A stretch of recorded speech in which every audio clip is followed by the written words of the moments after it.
नमस्कार दोस्तों, स्वागत है आप सभी का अपने चैनल ज्ञान मंच पे।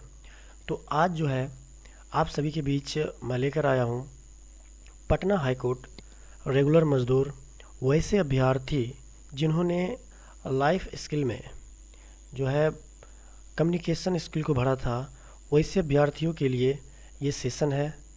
तो हमारे साथ बने रहिए और इन सभी पहलुओं पर बात करेंगे कि वहाँ पे इंटरव्यू में क्या पूछा जाएगा जिन विद्यार्थियों ने कम्युनिकेशन स्किल भरा था।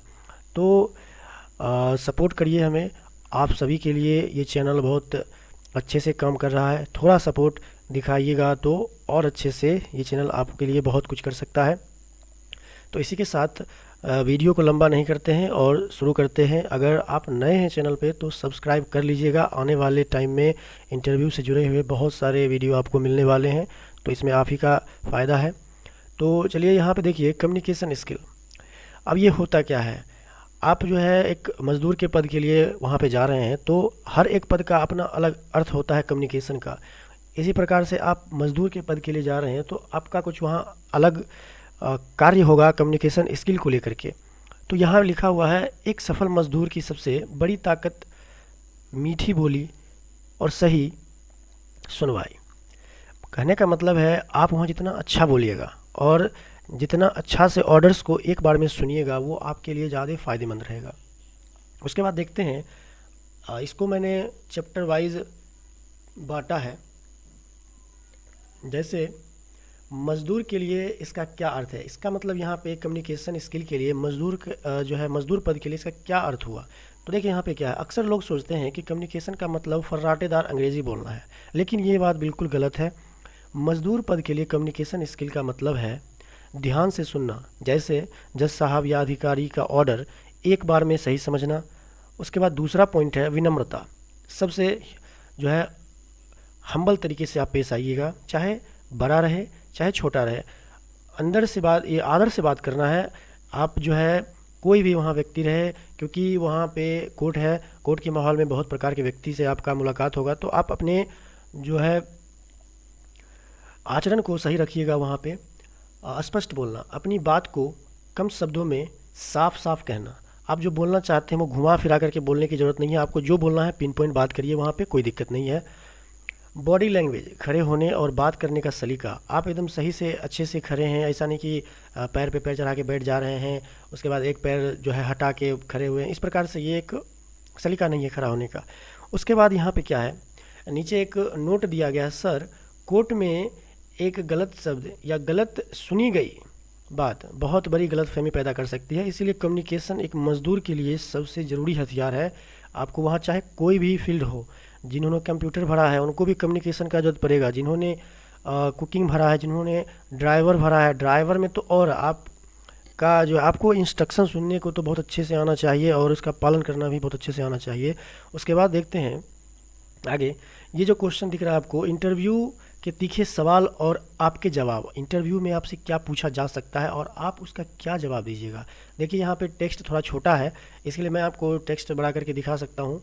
तो यहाँ पे देखिए, यहाँ लिखा हुआ है कि आप कम्युनिकेशन स्किल, जैसे आपसे पूछेगा आपने कम्युनिकेशन स्किल क्यों चुना। वहाँ पे जो भी बोर्ड मेंबर हैं, यहाँ पे एक सवाल अभी आपको दिख रहा होगा, आपने कम्युनिकेशन स्किल क्यों चुना, तो वहाँ पे आपका जवाब क्या होना चाहिए।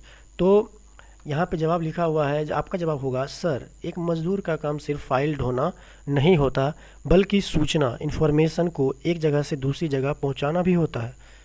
अगर मेरा बोलने का तरीका सही होगा तो मैं अधिकारियों और विजिटर्स जो वहाँ पे आते हैं के बीच सही तालमेल बना पाऊँगा। उसके बाद इस प्रकार से आप जवाब दीजिएगा। दूसरा सवाल आपसे क्या रहने वाला है, दूसरा सवाल आपसे ये रहने वाला है कि अगर कोई वकील गुस्से में हो तो आप कैसे बात करेंगे। जाहिर सी बात है, वहाँ बहुत प्रकार के जो है याचिका लेकर के आएंगे, तो उससे हो सकता है कि वकील साहब जो है थोड़ा गुस्से में हो, तो आप उनसे कैसे बात करिएगा। तो आपका जवाब ये होना चाहिए, सर मैं अपनी आवाज़ नीची रखूँगा और बहुत विनम्रता से कहूँगा, सर मैं आपकी परेशानी समझ रहा हूँ, कृपया आप शांत हो जाइए, मैं अभी साहब को आपकी बात बताता हूँ। गुस्सा का जवाब गुस्से से नहीं दिया जा सकता है, ये बात आपको ध्यान रखना है। उसके बाद नेक्स्ट सवाल की ओर बढ़ते हैं, क्या है सुनना, लिसनिंग क्यों ज़रूरी है। आपका जवाब क्या होना चाहिए वहाँ पे, सर अगर मैं ऑर्डर ध्यान से नहीं सुनूंगा तो फाइल ए की जगह फाइल बी ले जाऊंगा या ले आऊंगा, इससे कोर्ट का कीमती समय बर्बाद होगा। इसीलिए अच्छा बोलने से ज़्यादा है अच्छा सुनना, क्योंकि आपको वहाँ पे जो ऑर्डर दिया जाएगा वो सुनना है, आपको कोई बात बोलने की कोई ज़रूरत नहीं है। वहाँ पे अनेक पद के लिए अनेक व्यक्ति जो है विद्यमान है। उसके बाद देखते हैं तीसरा अध्याय में क्या है, क्या करें और क्या ना करें, आपको क्या करना चाहिए और क्या नहीं करना चाहिए, ये भी हम डिस्कस कर लेते हैं। तो यहाँ पे देखिए इंटरव्यू रूम में, देखिए आप सब भी पढ़िए इसको ध्यान से। इंटरव्यू रूम में घुसने से लेकर के बाहर निकलने तक इन बातों का ध्यान रखें। क्या क्या ध्यान रखना है ये भी सुन लीजिए ज़रा।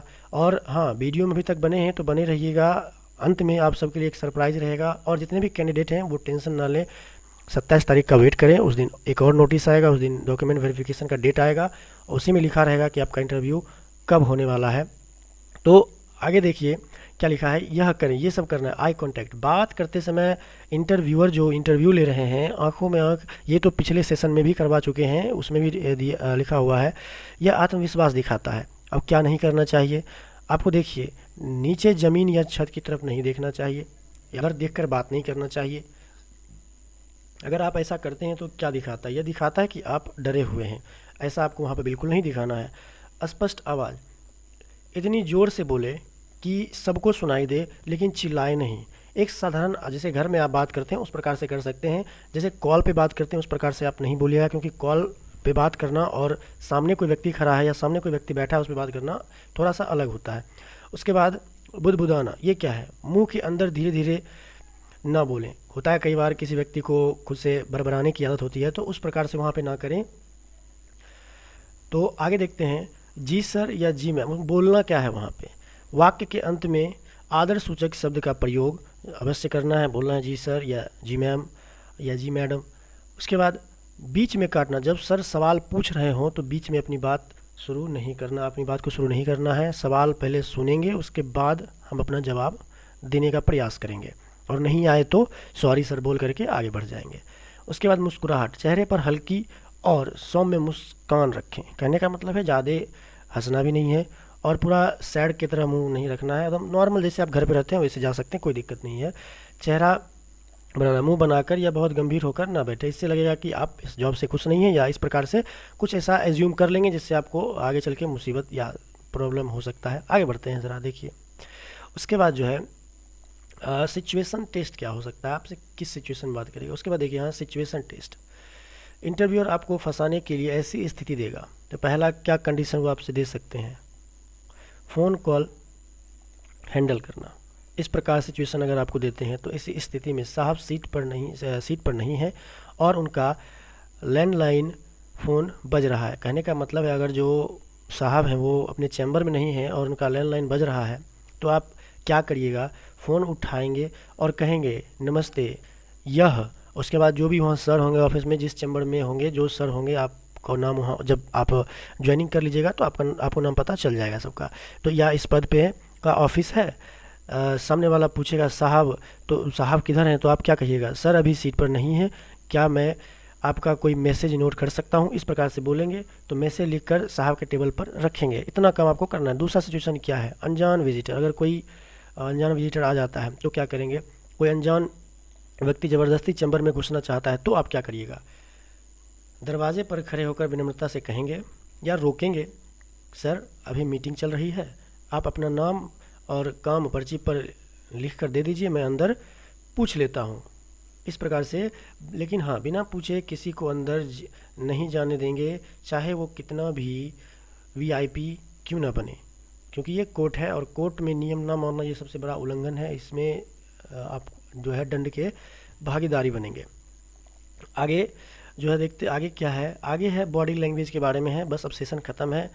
उसके बाद देखते हैं बॉडी लैंग्वेज के बारे में क्या कह रहा है। बॉडी लैंग्वेज में क्या है, कम्युनिकेशन में 70% रोल आपके शरीर का होता है।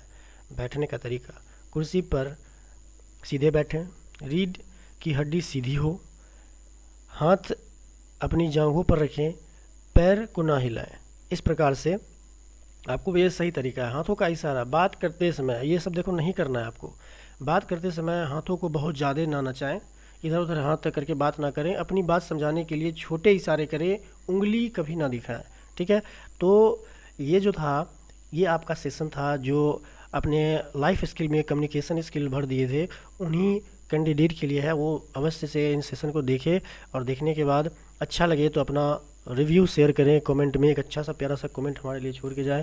इससे हमें और मोटिवेशन मिलता है और अगले वीडियो में और जो भी लाइफ स्किल भरा गया है उस सभी से रिलेटेड वीडियो ज़रूर बन के आएगा। आप बस 1 से 2 दिन वेट कर लीजिए, सभी लाइफ स्किल से जुड़ी हुई कॉन्सेप्ट पे, टॉपिक पे एक एक वीडियो सभी पे आ जाएगा। और इसी प्रकार से आप सपोर्ट करते रहिए और आगे बढ़ते रहिए और हमें भी आगे बढ़ाते रहिए। चलिए, आप सभी को इंटरव्यू की हार्दिक शुभकामनाएं। जय हिंद, जय भारत।